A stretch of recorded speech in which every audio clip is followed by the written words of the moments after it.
Jadi ini pekerjaan dengan teman saya, Powo Diego Setiawo, dan pada kesempatan kali ini saya menyampaikan. Jadi ini outline dari presentasi kali ini. Nah, jadi kenapa kita melakukan penelitian ini? Pertama, fotoproduksi kaum itu adalah salah satu reaksi yang cukup penting untuk mempelajari struktur dari baryon. Jadi struktur dari baryon itu maksudnya adalah keadaan eksitasi dari baryon. Yang kita tahu itu sangat sulit dan karena baryon itu merupakan material komposit yang terdiri dari 3 quark, keadaan eksitasi dari baryon itu atau spektrum energi dari baryon itu agak kompleks. Jadi di sini sebenarnya selain fotoproduksi kawon, banyak reaksi lain yang digunakan untuk mempelajari struktur dari baryon. Salah satunya yang paling banyak digunakan adalah fotoproduksi pion atau reaksi dengan ion. Salah satu meson yang paling kecil masanya, dan kebanyakan dari resonans atau partikel yang merupakan keadaan eksitasi dari baryon itu ditemukan dari reaksi ion ini. Dari 26 partikel resonans yang ada di partikel data group, hampir semuanya itu didapatkan dari reaksi dengan menggunakan pion. Nah, tapi fotoproduksi kaon ini memiliki keunikan sendiri karena kita menggunakan kaon yang masanya relatif lebih besar daripada pion, dan juga ada tambahan kebebasan kuantum yaitu strangeness di kaon, sehingga memungkinkan kita menemukan suatu keadaan eksitasi dari baryon, yaitu yang kita akan bahas di sini, yaitu nukleon. Keadaan eksitasi dari nukleon yang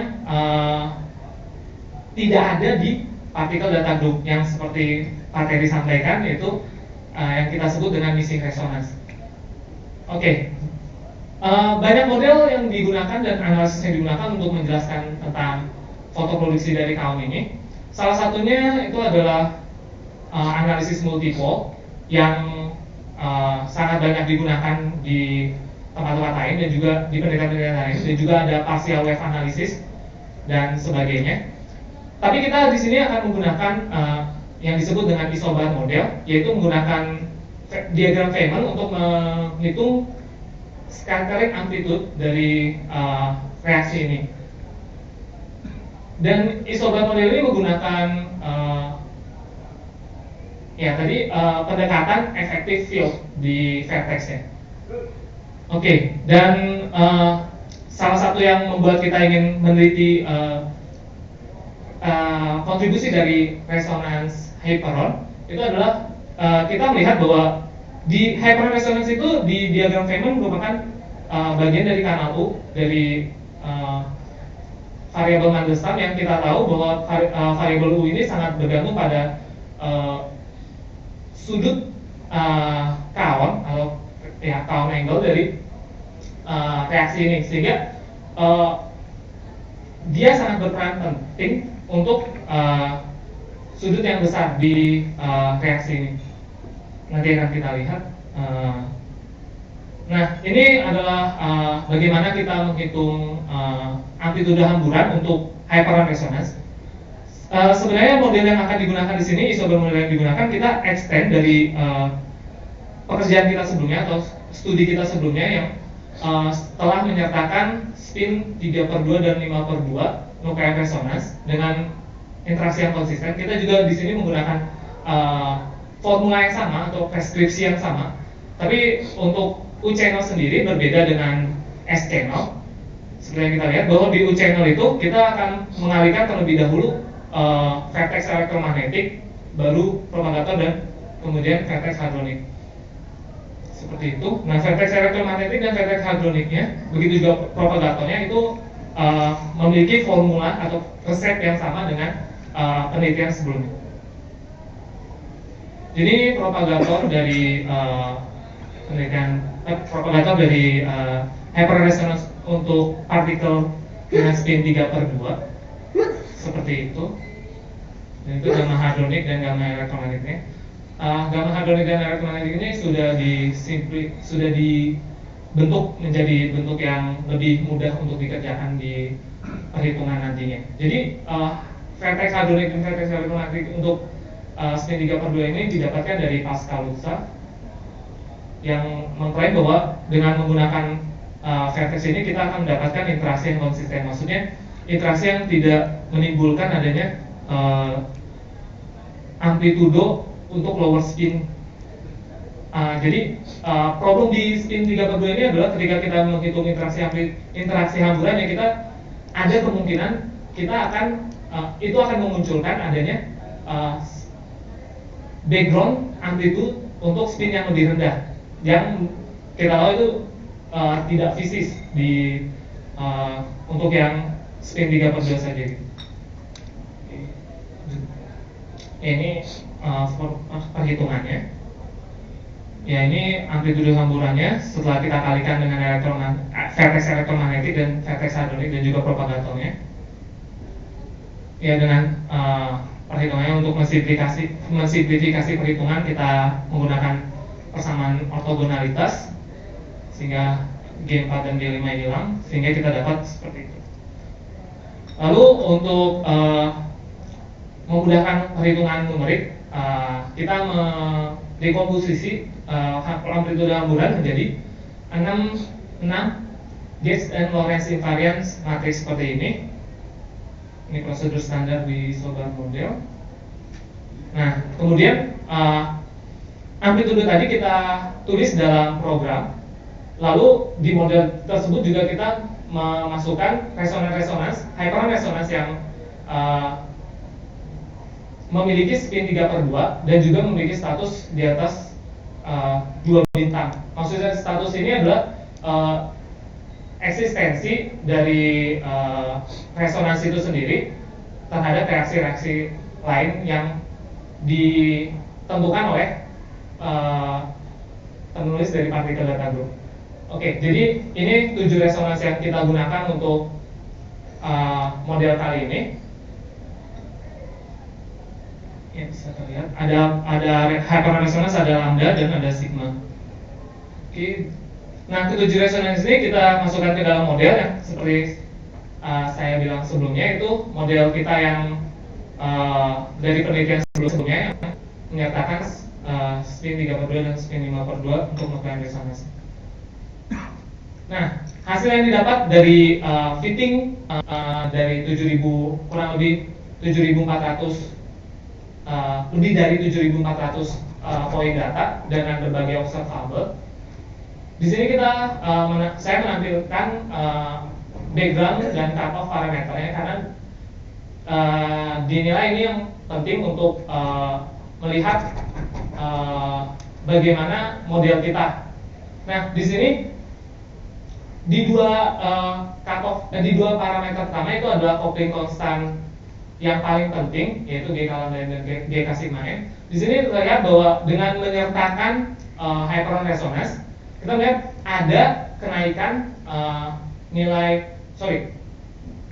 absolut dari G lambda n. Ini nantinya akan terlihat bahwa kenaikan ini bisa menyebabkan prediksi dari total precession itu akan jadi lebih baik. Dan juga yang paling penting di sini kita lihat bahwa dengan menambahkan hyperon resonance, kita mendapat bahwa nilai chi² per n, yaitu yang di bawah, yang ini, dari 1,58 yang tanpa hyperon resonance menjadi 1,17. Chi² per n itu adalah nilai kecocokan model dengan data eksperimen. Di sini kita lihat bahwa penurunannya cukup signifikan dengan penambahan resonansi. Nah, ini total restriction seperti yang saya bilang di sini jadi lebih baik. Sebelumnya total cross section ini tidak termasuk dalam data yang kita feed. Jadi ini pure prediksi dari model yang kita gunakan. Jadi kurva-kurva ini adalah prediksi dari parameter-parameter yang didapat, diprediksi bahwa cross section seperti ini. Yang hijau ini adalah, yang garis putus-putus ini adalah model yang tanpa hyper resonance yang studi sebelumnya. Yang merah adalah model yang menggunakan hyper resonance. Dan kita lihat bahwa di energi di peak pertama dia memprediksi data dengan baik, dan begitu juga dia di energi tinggi dia lebih baik daripada model sebelumnya. Nah, hal lain yang perlu dilihat, jadi kita tadi seperti yang dibilang di awal bahwa hyperresonance itu berperan penting pada sudut yang besar, sudut kawan yang besar. Seperti kita lihat di sini, sudut kawan yang besar, dan di sini dia lebih baik dalam mereproduksi data dibandingkan model sebelumnya. Begitu juga di sini. Dan juga kalau kita lihat bahwa sama seperti yang total cross section, dia mereproduksi data di energi tinggi dengan lebih baik. Oke. Nah, begitu juga di polarisasi lambda. Polarisasi lambda ini cukup penting untuk melihat apakah model kita ini baik atau maksudnya ini salah satu constraint yang penting untuk melihat apakah model kita baik atau tidak. Di sini kita lihat bahwa dari keseluruhannya kita lihat bahwa model yang menggunakan hyperresonance mereproduksi data lebih baik. Ya, jadi kesimpulan dari presentasi kali ini adalah kita telah menunjukkan bagaimana kita memasukkan hyperresonance yang dengan spin 3/2 di software model sebelumnya, dan penyertaan dari hyperresonance ini memberikan penurunan signifikan untuk chi-square/n nya. Dan juga ketika kita lihat observable polarisasi, kita menyimpulkan bahwa hyperresonance ini sangat penting di sudut mundur dan juga sudut maju, ya, juga di energi yang tinggi. Ya, sekian presentasi dari saya. Saya kembalikan kepada moderator. Baik, apakah ada pertanyaan? Oh, aduh, dua orang dari belakang itu udah. Pak Haryanto dulu ya. Saya lupa dulu sekarang ngajar ini sih, waktu saya masih S2 itu. Anda kenal problem Velozon Ziegler?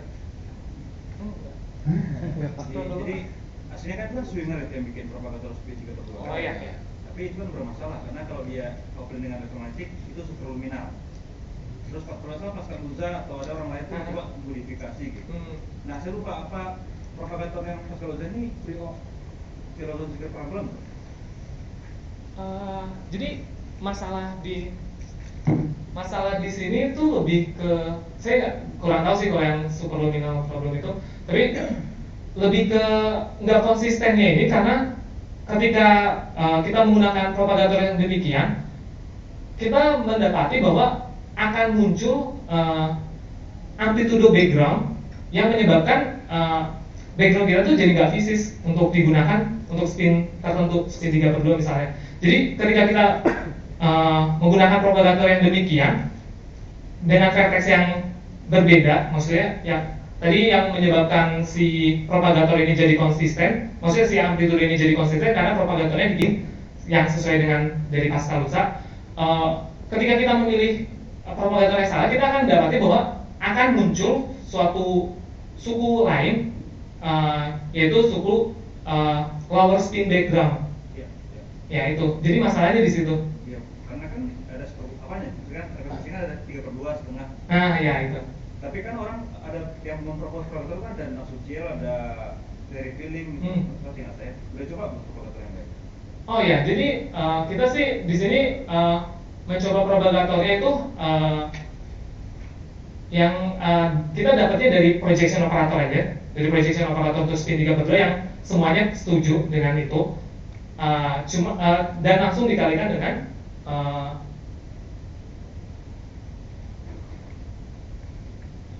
dengan seper masanya. Gini, maksudnya jawabnya tuh supaya sistematis saya coba jawab. Jadi kan propagator apapun itu sebenarnya mengandung lower spin background. Nah, dengan memilih bukan propagator, vertex dari Pascal Lutz, vertex yang pas itu kalau dikalikan yang lower background itu langsung nol. Sudah dibuktikan oleh Pascal Lutz. Jadi tinggal suku yang konsisten saja yang tidak ada. Ya, tapi serupa Pak, kalau satu free of visit problem atau enggak? Ada philosophical problem di propagator. Di teori, jadi sebuah operator kalikan fungsi kelompok sampai 0, jadi di operator sama medannya kan, kalau propagatornya seperti itu gitu. Iya, itu kan di propagator. Ya saya juga nggak tahu problemnya apa, tapi problem yang kita bahas ini lower background yang lower spin background itu kalau dikalikan dengan vertexnya Pascal Lutz itu langsung nol, yang situ tinggal yang benar-benar 3/2 atau 5/2 aja. Nah, sekarang teori high spin 32 km itu masih sick atau orang, jadi belum. Iya. Jadi memang istilahnya berbagai resep, berbagai prescription diajukan. Saya juga yakin bahwa tidak semua resep itu kan pasti ada kelemahannya pasti. Kita belum lihat saja. Ya kita sudah bikin papernya, submit, dan kemungkinan referee-nya Pascal Lutz. Ya keberatan gitu. Ya, kita jadi bahkan udah ada yang untuk spin 7/2 dan 9/2. Iya, kita bikin itu. Dia bilang ya kayaknya dia tahu persis bahwa vertex ini kemungkinan tidak laku untuk spin 7/2 9/2. Jadi kita punya exercise yang bagus sekali sekarang ya untuk dikerjakan. Jangan ditambah lagi. Julio, Gitu. kayaknya angkat tangan. Ya itu hanya yang propagator itu apa spin treehouse itu cuma untuk masuk partikel aja. Kalau treehouse itu masuk bisa apa enggak? Ini untuk yang masih partikel. Oh yang ini mau spekulasi neutrino spin 3/2 juga? Gravitino Pak. Oh gravitino. Mau model building apa ini? Mau model building macam apa ini di sini? Ya spekulasi kan. Ya, iya, tapi kan kalau model building hampir semua spin 0, setengah sama 1. Kalau udah 3/2 sama 2 itu udah masuk ke. Saya tanya simpel aja, maksudnya kita taruh di drama yang di propagator itu kan biasanya itu kan meregulasi itu. Iya benar. Yang di sini kan kelihatannya resepsi itu nggak berlaku di sini, soalnya ada tambahan ada faktor ini tidak yang drama. Itu apa khusus untuk partikel masif aja, ini apa approximation dari sana atau dengan jawab. Iya, kalau dari yang paper yang saya baca sih ini raritas Winger untuk masif partikel. Untuk masif partikel. Maksudnya yang ditanyakan yang 3 MY kuadrat itu? Iya, dramanya. Yang ini kan Oh, biasanya yang yang ini doang sebutnya kalau Ya. untuk spin setengah tuh yang ini doang. Tapi untuk spin 3/2 ada tambahan ini. Itu didapat dari sini. Kalau yang ditanya yang U/3 MY kuadrat itu untuk ini untuk meregulasi supaya karena U itu punya kemungkinan nilainya 0. Jadi supaya di suku yang ini, jadi di propagatornya ada P mu, di sini ada super U supaya dia nggak singular, maka ditambahkan suku ini. by hand.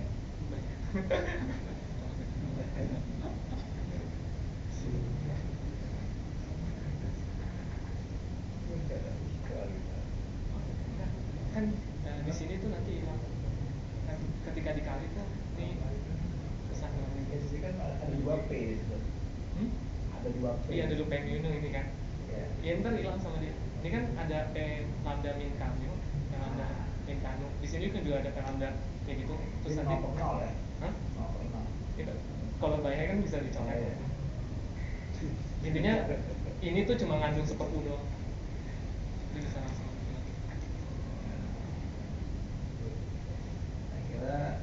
cukup ya. Silahkan aplaus kembali untuk berikutnya dari